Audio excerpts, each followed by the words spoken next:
And good afternoon, everyone, and welcome to Two Guys in a Bible here on Fulfilled Radio, a voice you can trust. My name is Don K. Preston. I am the president of Preterist Research Institute of Ardmore, Oklahoma. And over here in Memphis, just to the east of me, well, a good little ways, is my great friend William Bell of allthingsfulfilled.com. William, great to see you again. Thank you, Don. It's good to be here as well, and glad to see you back. Hope everything went well with the family, and I Yeah, know yeah, it wasn't the most favorable of circumstances, but that's the way of life. We all have to go that way one day, and to be there with family is a great thing for the support as yeah. well as everybody showing their love. So Yeah, we're glad that you're back. it's it is, as you say, it's a bad thing, it's a good thing. Hmm. Uh, what made that particularly distressing, I suppose you say, is that he had gone into the hospital and they thought had gotten that straightened out, but they felt like they needed to take a heart test. But my wife talked to him that morning before he went down to take one of those, dye tests, the injections Right. of dye. And he told her, he said, I am feeling absolutely fantastic. He said, they've got me straightened out. He had had some fluid on his heart Hmm. and they gave him Lasix and that took care of it, seemingly. And he said, they're going to take me down and run another little test here in a bit. And he said, I'll be ready to go. And they called her 2 hours later and he was gone. Wow. And, the wonderful thing about it was the very last thing they ever said to each other was, I love you. And so that, I mean, you can't ask for much more Yeah, than that. absolutely.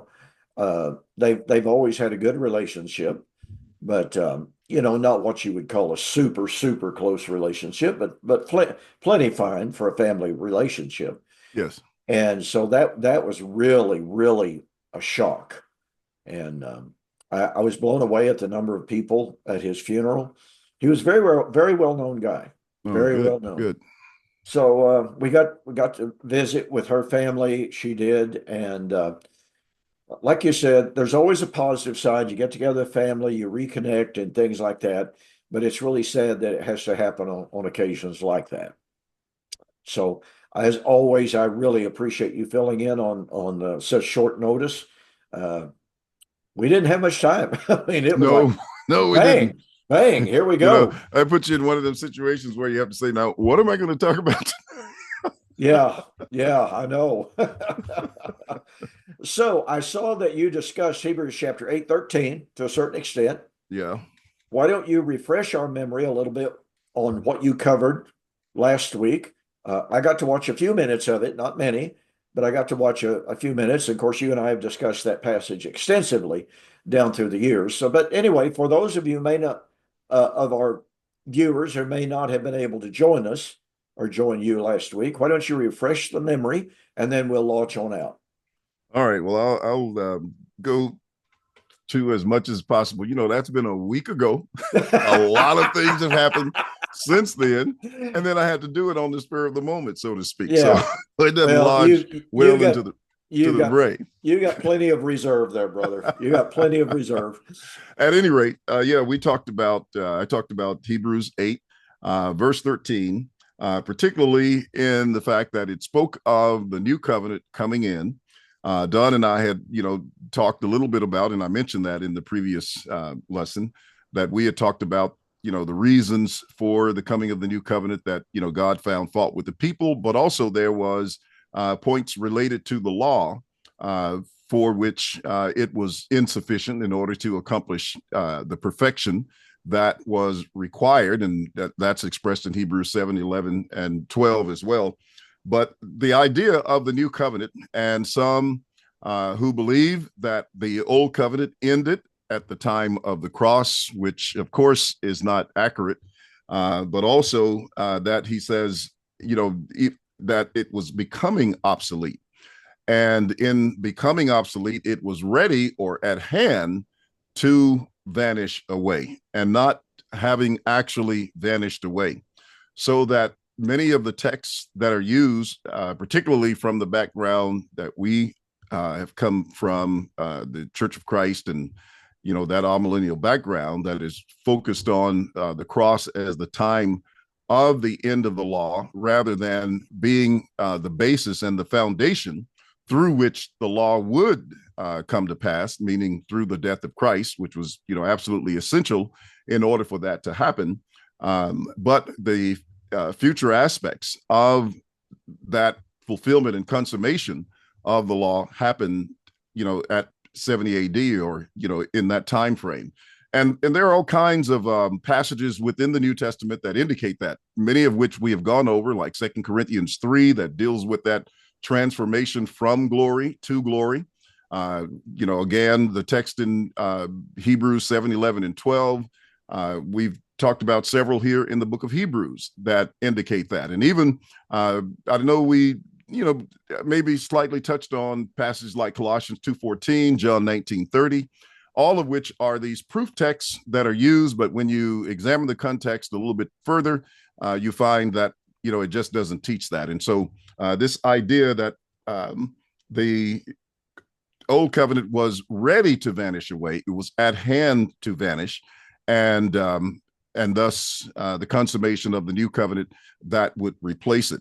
And within that, was the language that he speaks about in terms of the covenant moving on into, and the tabernacle practices through those compartments of the high priest and the priest who would enter into those.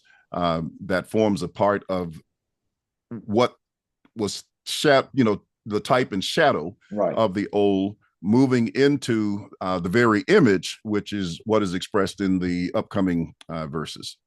So I hope that's enough of an overview. Yeah, I think so. Okay, so I'm going to play the devil's advocate here. Everything you said, obviously, I agree with, but help us out here, William. And like I said, I'm going to play the devil's advocate. Mr. Bell, you're telling us that the writer of Hebrews was saying the law was growing old and it was ready to vanish away. But in the very first two verses of chapter 9, it says, now that first covenant had, past tense, Mr. Bell, ordinances. So you're telling us that it's a present active passing, but the writer is actually saying that the old covenant had, past tense, aorist tense, ordinances. So that seems to be a past reality of the law. Pardon me, but you're talking about a present passing. So you got to explain this, Mr. Bell. Well, first of all, I haven't looked at the language, and usually when I go into a text, I'm going to look at the language to see precisely what that says. But let's just say that it is talking about had. I would initially maybe respond in a couple of ways. One, if we're talking about ordinances, you have the text that speaks about in Colossians, for example, that says blotting out the handwriting of ordinances that was against us, and taking it out of the way, nailing it to his cross. And so from that perspective, he's dealing with those who are in the faith, and saying that this occurs for those who have entered into Christ. The other part of that would be just looking at the language. If it's an aorist, it could be what we would consider as the linear aorist that indicates, it will speak of it as in the past, but as you know, and as I've said, many times, that it reaches into the future. So even though it uses the aorist, it doesn't mean that it's actually consummated like that. And there's a lot of verbs in the New Covenant that speaks that way. So that's just off the top of my head without having done any detailed study in it. So I'll hand it back to you on that. Well, I think that's a very good answer. Now, it's been a while since I looked at the linguistics, but if I'm not mistaken, and somebody may have to correct me on this, if our and I was going to say one other thing. Okay. Now we've got the word covenant in there, but I don't know that would make well, actually, I'll just let it pass. Let's hear what you got to say. I think you were going to comment on diatheke, if I'm not mistaken. But if our good friend Gerald Davis is watching, and see, I don't have any comments up here. I don't have a way of looking at comments. I don't guess, but he could. Do you want a scripture on? You want a scripture on the board or screen or anything? No, I was. I was just saying that if Gerald was watching, Gerald's extremely good with the Greek.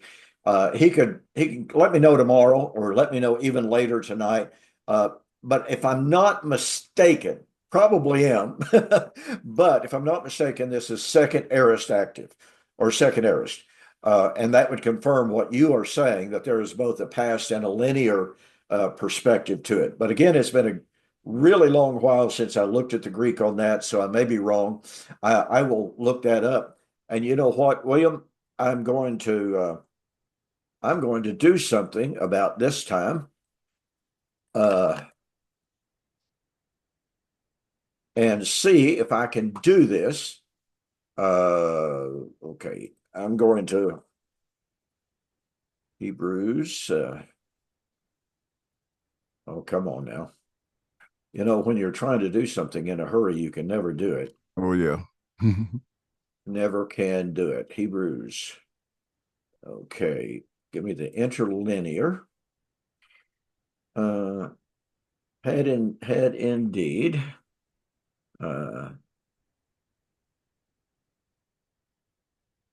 It is well, what happened there? I don't know what that is.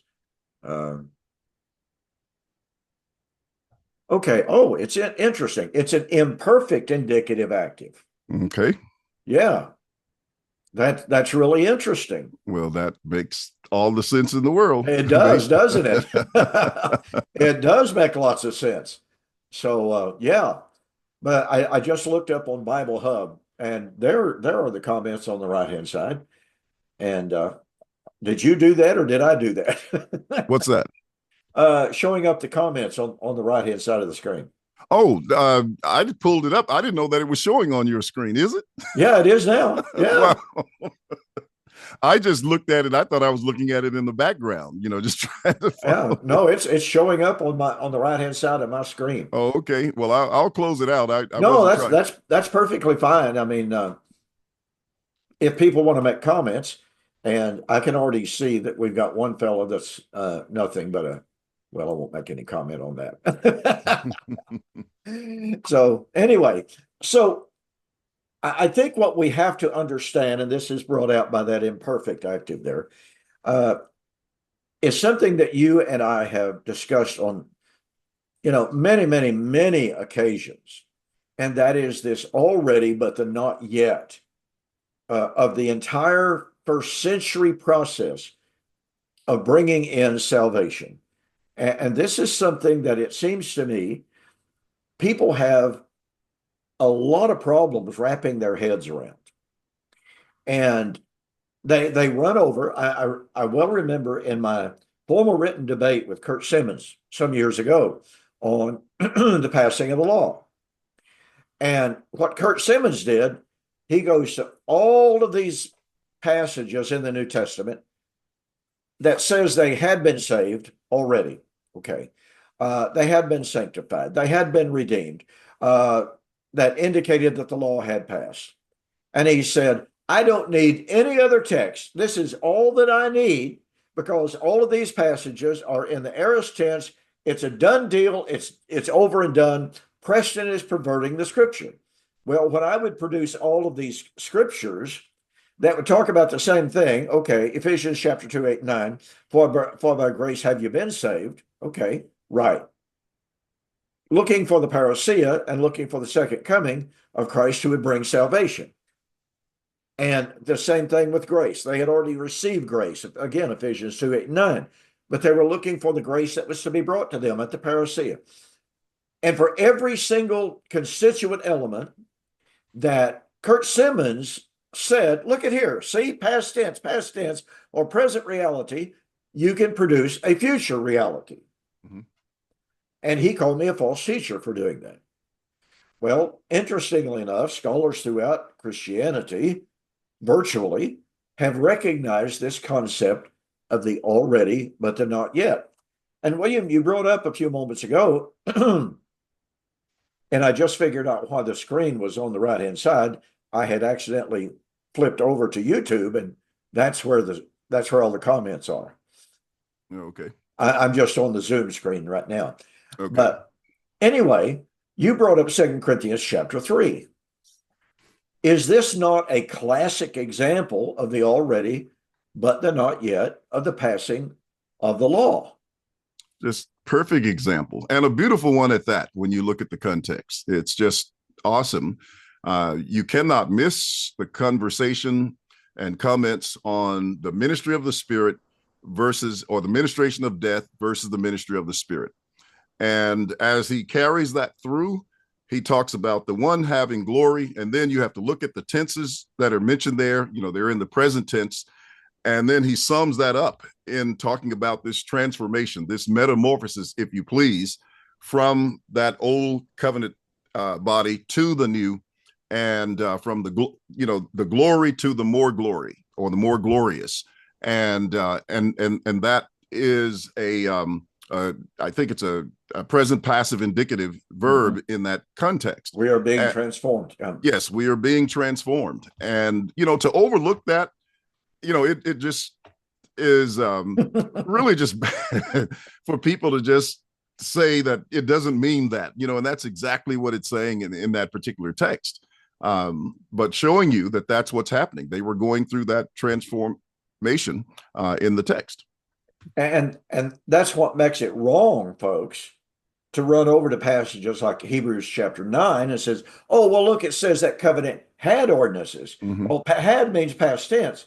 Well, then you've got to ignore all of the present indicatives and present passives in 2 Corinthians 3, not to mention other passages, for instance, and you mentioned the fact that people have to ignore the Greek tenses.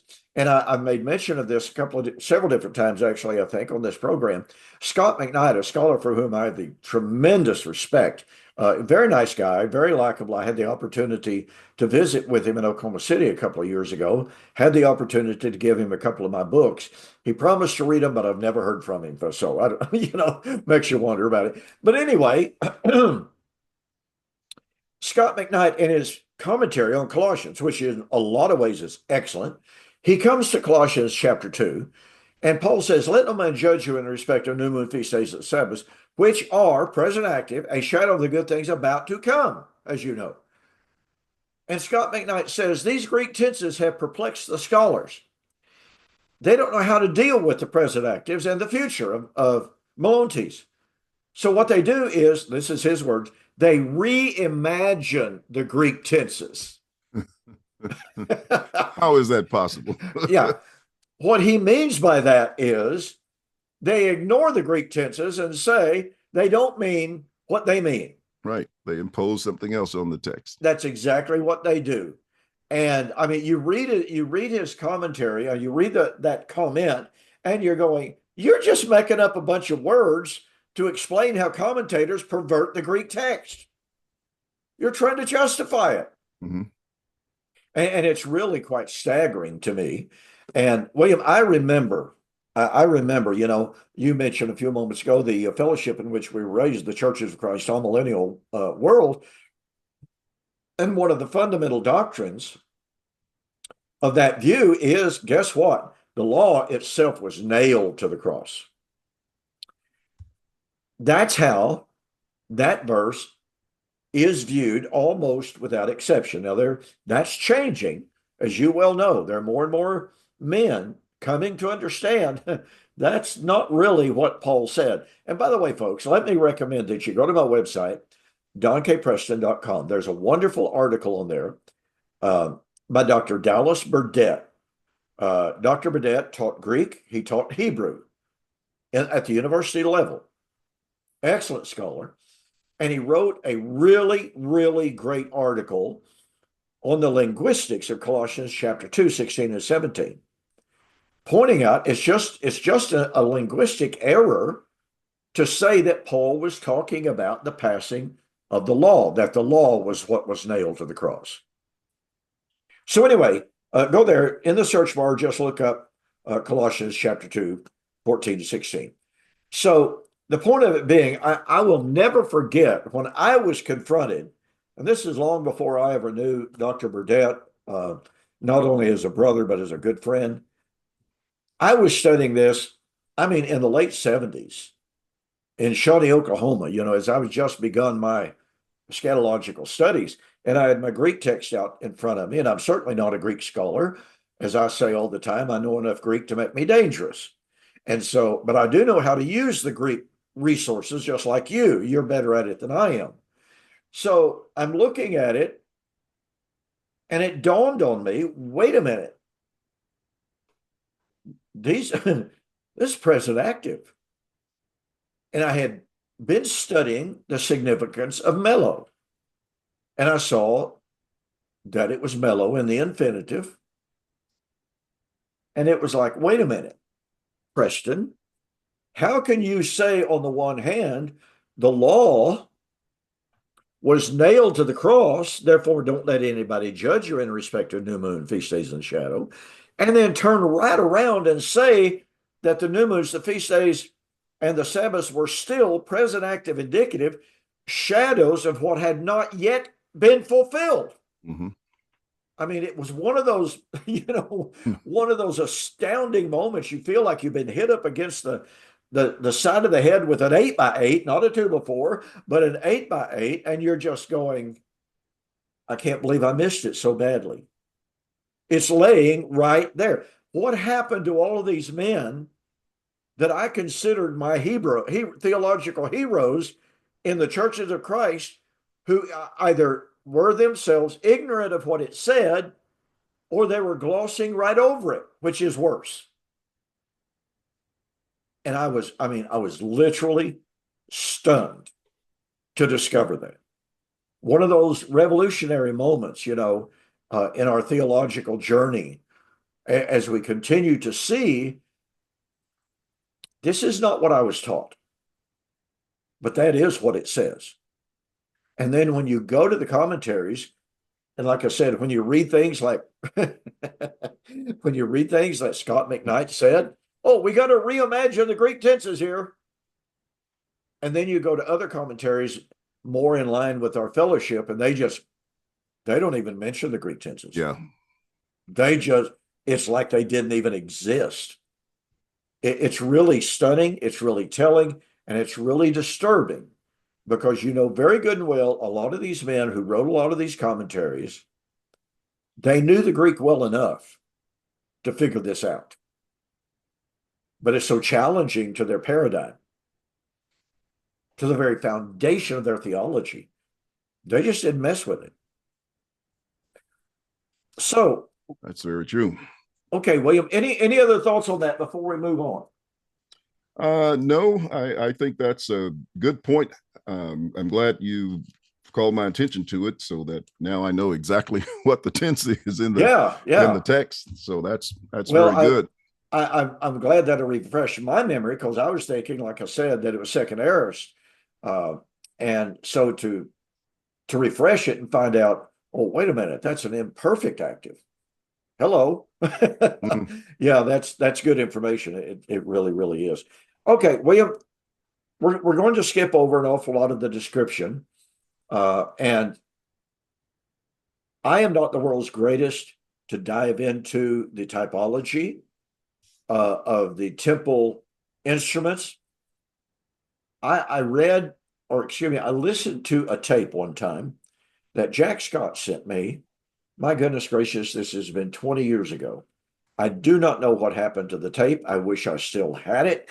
And I don't suppose Jack is watching, but Jack, if you're still watching, or if you are watching, if you've still got a copy of that tape, I want another copy of it. This tape was by a Presbyterian minister on the typology in Leviticus. And I was going down the highway on my way to Abilene Christian University lectureship, William, where we set up a booth. Mm-hmm. And this was a cassette tape. That shows you how long ago this was. Oh, yeah. And this Presbyterian minister was just marching through one typological temple utensil: the veils, the priesthood, the garments, the sacrifices. I had never in my life heard a more exciting and fulfilling lesson on the typology of the Old Testament. I could not tell you to this day what I did with that tape.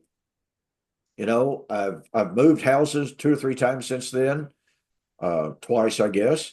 Had a garage fire and all this kind of stuff like that. Had to move out of my office. So I don't know what happened to the tape. And by the way, if any of our viewers tonight might be familiar with this Presbyterian minister, don't ask me what his name was, giving this discourse on the typology of the Old Covenant and the Old Covenant tabernacle, the priesthood, the sacrifices, the temple utensils, etc. If you know how to get a hold of it, you let me know. I want another copy of that. It was literally brilliant. No telling how many hundreds, perhaps thousands of hours this guy had invested in that lesson. So I really want another copy of that. So anybody familiar with it? Let me know. If you got a copy of it, make a copy of it. Send it to me CD. I'll pay you for it. That doesn't matter.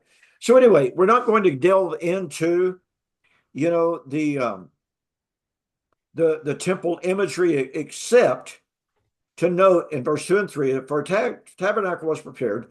The first part, in which was the lampstand, the table of showbread, is called the sanctuary. Behind the second veil, the part of the tabernacle which is called the most holy, or holiest of all, which had the golden censer and the ark of the covenant overlaid on all sides with gold, in which were the golden pot that had manna, Aaron's rod that budded, and the tablets of the covenant, and above it were the cherubim, the glory that overshadowing the mercy seat. Of those things we cannot now speak in detail. Well, I can't either, for sure. But William, what did the holy place and the most holy place represent and symbolize? Well, it represented, as he said in the text, there was the heavenly and then there was the earthly. And so the most holy place was the place where the presence of God was, and that's where the high priest would enter. And the earthly part was where the other priests would minister in the sanctuary. And to me, that represented the separation that existed between man and God that had been caused by sin. And so I'll leave it at that. I don't want to get too far ahead of where you're going. No, that's just fine. I think we need to be aware of this. We need to be reminded of this. And let me just share this, ladies and gentlemen. Josephus, in his Antiquities, book 3, as well as book 7, points out, and he's sharing with us the way that the Jews believed at the time. And remember, Josephus was of the priestly family. So he's not some Jew out here in the far-flung regions of the Roman Empire speculating on what might possibly have been thought by the Jewish priesthood and the people about the temple. No. He's an insider. And he's sharing in his book what that temple represented with the holy place and most holy place. And he says that the holy place, which was within the first veil, the outer veil, of course, represented the area of mankind, where all of the priests could go. It represented earth and the dwelling place of man. And then there was the veil, woven with all manner and sorts of, it had the glorious colors of creation to represent earth, wind, fire, and water. It had the purple, the silver, the gold, etc., etc. And inside was the most holy place. And he says that was the place reserved for God. That's where God dwelt. And it was unapproachable except by one man, one time a year, who went in there on the behalf of the people. So that, in a nutshell, is what the Jews saw and believed about not only the tabernacle, but the temple. And William, tell us again what that veil represented. The veil represented the separation between the two, the separation between heaven and earth, the separation between that part that was represented for man versus the part that was represented for God. All right. So the veil was a separation between God and man, to put it in the simplest of terms. Okay, William, we have been involved, we are involved in a discussion of the Messianic temple. As we have shared so many times on this program, in dispensationalism, there is the belief that soon, very, very soon, of course, we're told, and we've been being told that for, however, how long, but over and over and over, we're told this is the generation that's going to see the rebuilding of the Jerusalem temple. By the way, as a very quick digression here, what most dispensationalists don't like to herald, they don't like to broadcast it and advertise it is, but what they're actually looking for right now is what I call the Antichrist temple. Because in the dispensational world, they believe the church is going to be raptured out of here, just like certain people in the preterist movement claim that the church was raptured out of the church in 64, 65, or 66 AD, depending on which day they're writing. But anyway, but the dispensationalists say as soon as the church is removed from the world, God begins dealing with Israel once again. Only the trouble of it is, this is the irony of this. This is supposed to be the time in which God is dealing with man, but this dude that we call the Antichrist, the man of sin, actually jumps up, and he's the one that's dealing with Israel. Isn't that ironic? Isn't there something wrong here? Most definitely. It's got to be something wrong. So Interesting concept. Yeah. So the Antichrist makes a covenant with Israel, and obviously at the present time, he's got to make a covenant with the Muslims as well to allow the temple in Jerusalem to be rebuilt. He's the one that finances it. He's the one that sponsors it. In other words, he's the one that builds it. Now, there are Jews involved. Yeah, I'm not denying that. So, folks, let it soak into you that in the dispensational paradigm, what they are actually looking for is the Antichrist temple that will stand from the time of the rapture until the midpoint of the 7-year tribulation period, as they call it. And then in the midpoint, 3.5 years into that period of time of peace and harmony between the Antichrist and the Jews, he breaks his treaty with Israel and begins to persecute them. Now, we're never told, as far as I'm aware, I don't remember ever reading it. I've never read anybody explain why the Antichrist, would suddenly break his covenant with Israel that had stood for 3.5 years. Don't know why. We're just told that he will. So it is then that he begins to persecute the church, the Jews. But at the height of the Great Tribulation, the Jews cry out to Jesus. He appears the second time, destroys the Antichrist, and then Jesus rebuilds the builds the Messianic temple. But again, let me emphasize this, ladies and gentlemen. When the dispensationalists talk, oh, they're getting ready to build the third temple.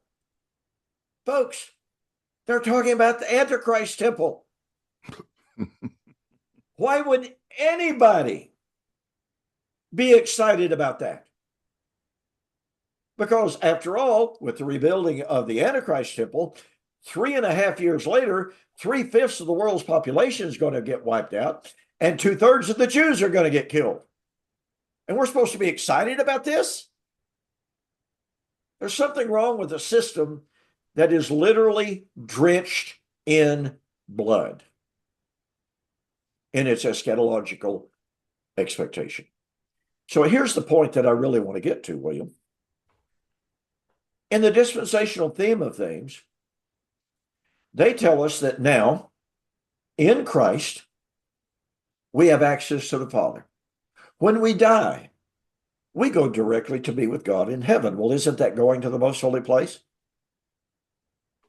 Yes. Okay. But in a rebuilt Jerusalem temple, as they envision it, guess what's restored? the veil of the temple. What does that say to you, William? Well, it says it just reverses everything that gets accomplished at the coming of Christ, at the time of fulfillment, and it places the barrier back between man and God. And that's really not good. It defeats the whole work of Christ. Yeah, I mean, why? This gets back to the idea, and you and I, we mentioned this briefly in other programs. Why would anybody anticipate with eager expectation the rebuilding of a temple, which in and of itself represented the barrier between Jew and Gentile? Okay. And yet, Dwight Pentecost, one of the most famous writers in all of dispensationalism, said, while it's true that right now in the church, there is unity of oneness between Jew and Gentile, there are no distinctions. That is not the way it will be in the millennium. He was openly stating it. And you're going, why would I want this? Why would I want to be literally, as Dwight Pentecost says, in the millennium, the Gentiles are going to be the slaves of the Jews. He openly says that. We're supposed to be eager about this. And so you just go down the line. Why would I be excited? Why would I be thrilled about the potential of establishing a distinctive priesthood that would prevent me from going to the temple and actually offering my own sacrifice of worship and praise to God? Because after all, I'm not a Levite. I would have to go through a Levite again. What is there about having to offer bloody animal sacrifices that should get me really excited about a future messianic temple? I'm not what you call squeamish, but I don't want to do that. So, William, I believe these are very legitimate questions about what's so desirable about a future messianic temple that restores everything that the Jerusalem temple did and practiced that served as barriers between God and man and between Gentiles and Jews. Why would that expectation be in any way exciting? Share with us. Just go. Well, I can't see how that would be exciting to anyone who understands, what being in God's presence is all about. To have a situation that's going to reverse that, that's going to negate that, and at the same time, make all the scriptures meaningless from that perspective. So it's just a very dismal outlook, and maybe that's why with views that where they hold this view of this coming temple, most of their eschatology is so dismal in its outlook, and it's always doom and gloom. And then at the end of it, you get a situation that you can't live with, and you got to get rid of pretty much as soon as you get it. Yeah, that's a great point. I mean, we've got salvation, we've got access to God, we've got access to the most holy place, we have the genuine forgiveness of our sin, et cetera, et cetera, et cetera. And yet they want to take that away by reestablishing the veil, reestablishing the priesthood, reestablishing the sacrifice of blood of bulls and goats that can never take away sin. So I reiterate, what and reestablishing the land, in a sense, it's going to create even more chaos from that perspective if it were to be carried out. Well, you and I have talked about this, as I mentioned on these other issues. It's difficult for me to imagine the entire Islamic nation saying, you know what, sure, yeah, you guys go ahead and build your temple up there. We'll stand back and watch. Yeah. And here's what's frightening. Some years ago, it's been 10 years ago at least now, I was doing some research on the efforts to rebuild the temple in Jerusalem and the foreign policy implications of that, the world politic implications of such an idea,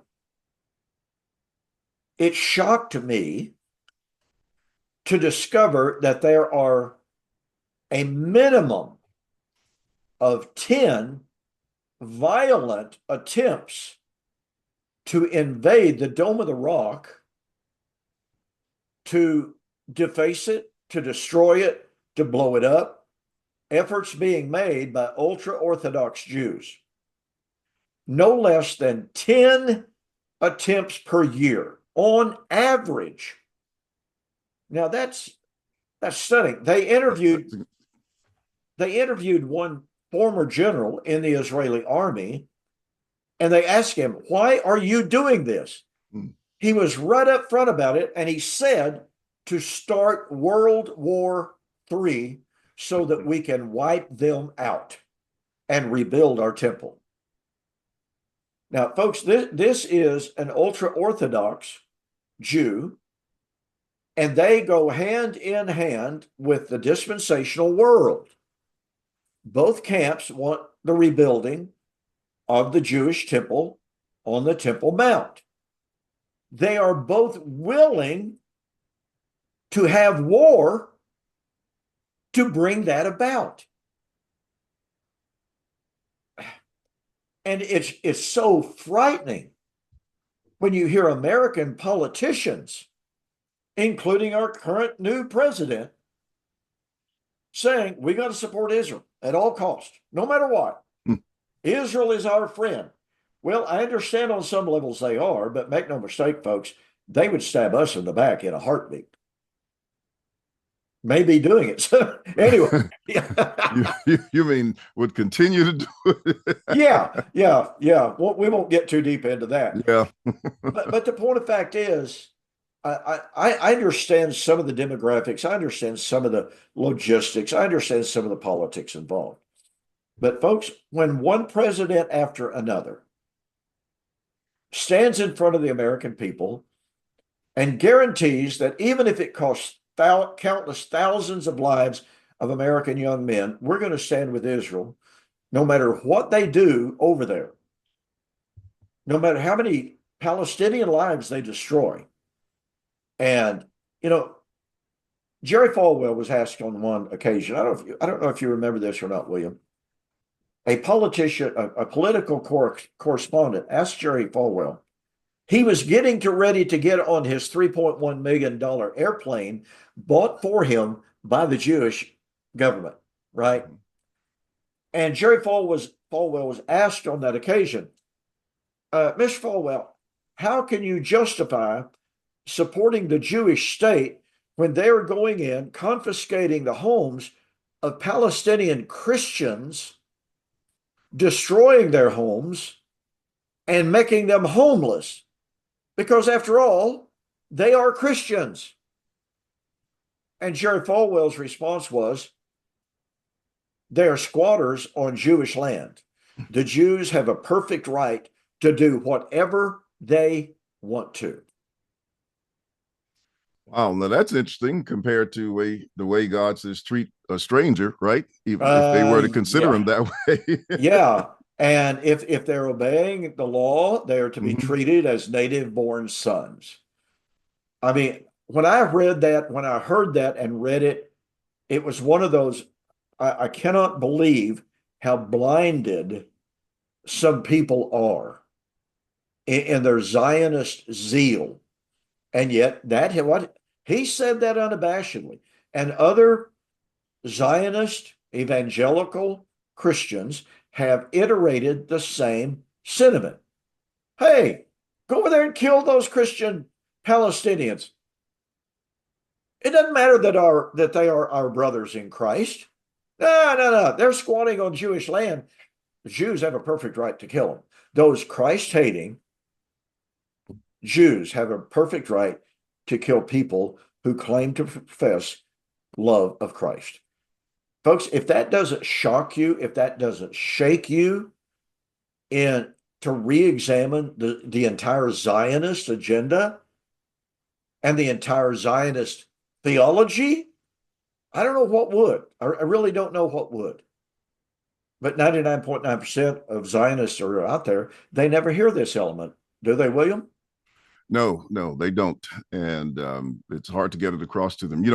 What's interesting, and I don't know what you think about a person like Candace Owens, but she's recently said that she was under the impression, like the rest of Christian Zionists, but she's had this Epiphany. revelation, the epiphany, if you please. That's the word I was looking for. And now, man, she is hitting it hard. And she says, I don't care what they do to me. I've even watched shows where they have, basically fired person after person, for comments that they make, even, Yeah, in a show. And that's really tough. And so it just goes on. And it's interesting to see, now that we are supposed to be getting back toward freedom of speech, just what is going to be allowed. They say, if you want to know who it is that controls you, find the people that you cannot criticize. that's exactly And right. and so there's a lot of censorship that was going on from that perspective. But even at the start of the campaign, I looked at when they had this whole list of about 8 or so candidates, maybe more, I don't know, but one after the other, it was all full support for Israel.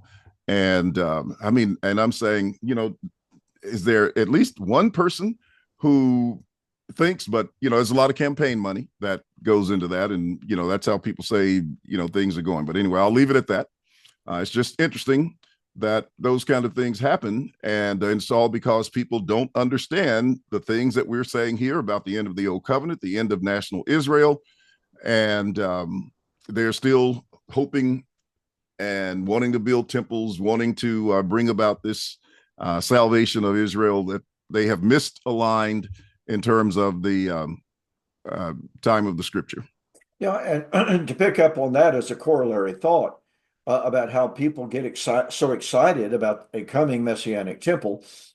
We've discussed this earlier, but it's worth bringing back up again because I still confront people, and people confront me. I had somebody, it was like 2 weeks ago, somebody brought this up in a Facebook conversation with me. They private messaged me, and you're just all wet because here's what's happening. You're just blind. Don't you realize they've got 5 red heifers? And I'm going, oh no, here we go again. Oh my goodness gracious. I mean, every few years, ladies and gentlemen, if you watch the news, you don't even have to watch it all that often. You'll sooner or later come across it. They announce, okay, they found some red heifers. And that means the end of the age is at hand. Because in order to have the Messianic temple, you've got to have a fully qualified, fully vetted red heifer sacrifice. Now, William, what makes this red heifer special, insofar as its color, its age, and its purpose? Share Well, that with us. that comes out of what, Numbers 19? Am I? Yes, sir. Yes, right. sir. I think it's Numbers 19. Yes. And even Hebrews talks about it as well. Yes. It was for cleansing. I'm trying to remember some of the details there, but Hebrews 9 talks about the blood of the red heifer, and that it was for cleansing under the old covenant system, and particularly if a person touched a dead body. I think that was going on, so they were not allowed to do that, and if they did, they had to be cleansed through the the work of the priest, and with the ashes of the red heifer, etc. So some of this done, if I don't keep it fresh in my head, I'll tend to forget a little bit, but it's in Numbers chapter 19. I remember that much. Yes, sir. I have the same problem. But here's what I want us to refresh everyone's memory on. With all of the excitement that comes up periodically, and here's what's interesting, folks. You can go to my website, donkpreston.com, and you can just look up ashes of a red heifer. And what you'll find is some articles that I wrote at one point of time. And about 3 or 4 or 5 years later, I wrote an entire different set of articles because of a new set of red heifers that had been found. And then there's an entirely new set of articles, actually a rerun of some of the previous ones, about a brand new set of red heifers that had been found. I mean, what's the point of that? The point of fact is that every few years, the claim is made the Messianic temple is about to be rebuilt because we now have red heifers. Well, William, a red heifer could not have any blemish, no red hair, white hair, no black hair, correct? That's correct. Okay. I mean, this heifer had to be absolutely, totally correct. Now, here's what's interesting. Back early last year, they found 5 red heifers down in Texas. Mm. This farmer, rancher, had specially bred them just for the building of the temple. So he flies them to Jerusalem. Well, months and months. And I mean, they had this humongous ceremony. They had this humongous deal made out of these 5 red heifers, right? And I'm sitting back going, this is not going to turn out well. This will not turn out well. Okay. As of several months later, 3 of them had already been completely disqualified because they grew some white hair. Okay. So they can't be used. The other 2 were starting to get too old because this red heifer can't be over a year old. If it's over a year old, it's disqualified. So I believe where we're at right now, I'd have to go back and try to check the ages, but I believe that where we're at right now, chronologically, I believe the other 2 red heifers have been completely disqualified. So that means they're going to have to go look for some more red heifers. Right. But here, to me, ladies and gentlemen, is the real issue. And a couple of weeks ago, when this individual accosted me and talking about the red heifer and all of this kind of stuff, I said, well, let me ask you this question. Is the law of Moses still in effect? And they were like, of course not. They took the old traditional view. The law of Moses was nailed to the cross. I said, oh, I see. I said, can you share with me where the law of the red heifer comes from? Well, there's Numbers chapter 19. I said, yes. I said, well, let me ask you another question. Is Numbers chapter 19 part of the law of Moses? Well, yeah, but what's your point? What's my point? Okay, you're saying that we've got to have the ashes of a red heifer to fulfill Numbers chapter 19. But Numbers chapter 19 is the law of Moses. And you say the law of Moses is no longer in effect. So tell me how good the ashes of a red heifer in fulfillment of the law of Moses would be in our day and time. Would you get crickets? I got a whole lot of crickets. haven't heard from them since. Folks, you've really, really got to catch the power of this. With every single conversation, with every article that is written, with every YouTube video that is produced to get 3 million views, you need to remember they are promulgating of absolute theological necessity the restoration or the continuance, either one, of the validity of the law of Moses. And that means every jot and every tittle of it. That means every single bloody sacrifice. That means physical circumcision. That means 3 annual trips to Jerusalem for the feast days, for a temple that doesn't exist, etc. Or if it does exist, 3 journeys a year there. And by the way, in the dispensational paradigm, if you don't travel to Jerusalem and to worship there and to observe the Feast of Tabernacles, you're hit with a curse from God. The skin melts off your face. And on it goes. And back to what you were saying a while ago, William, people simply have not thought through, or they've never studied, really, honestly. They listen to these TV evangelists who sound so authoritative. And the Lord spoke to me and gave me this truth. Well, how are you going to argue with the Lord, right? And that's where it comes down to. They do not feel that they can argue with these TV evangelists who swear up and down the Lord talks to them, tells them about the upcoming temple, the ashes of a red heifer, and the restored priesthood, cultus, etc., etc. When basically all they have to do is spend a little bit of time studying and thinking, and they would categorically reject it. And William, this to me is one of the reasons why I find covenant eschatology so thrilling, so gratifying, and so liberating. Don't you feel the same? I know you do. Oh, obviously, yes. I mean that is. I thought you were going to keep elaborating on what you thought it was. So, come on. But absolutely, that is first of all, even when you think of it from the original fulfillment with the bondage of the law, you just think of all those passages where, for example, Jesus talked about, come unto me, all you that labor and are heavy laden, and the yoke of bondage that's being taken off them. Peter talked about it in Acts chapter 15.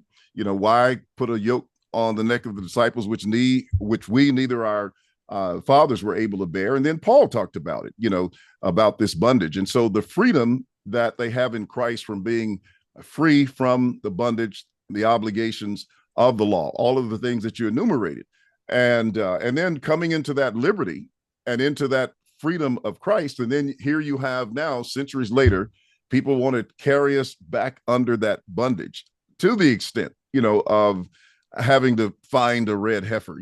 I think the best place to put that red heifer is on the dinner table, really. There you go.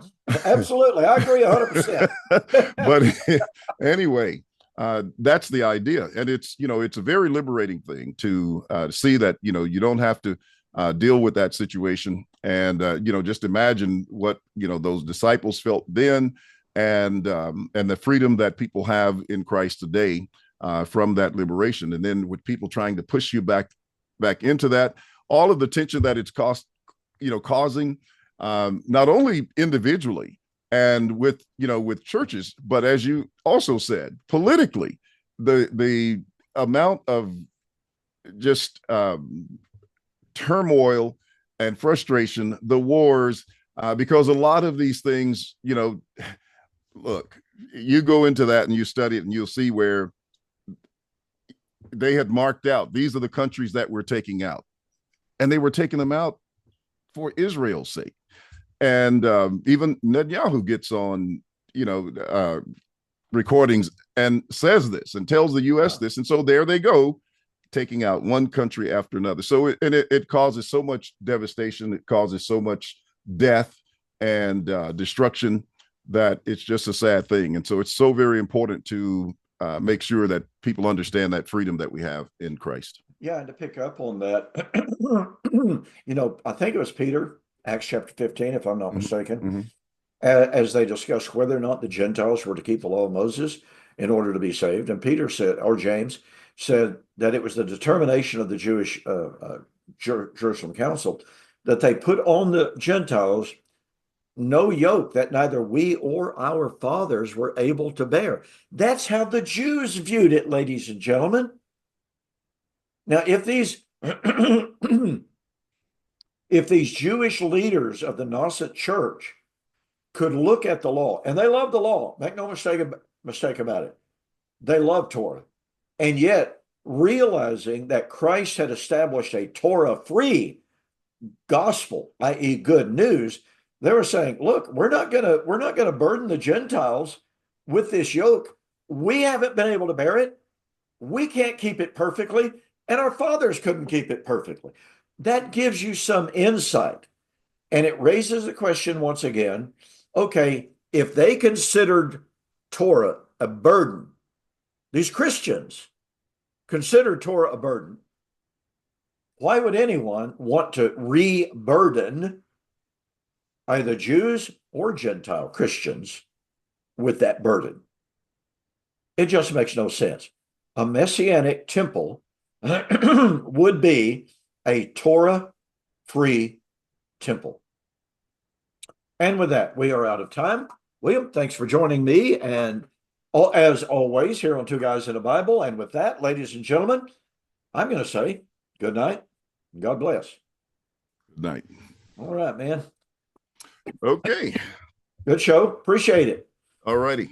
Say hi to the family for me. We'll talk to you later. Bye-bye. All right. Take care.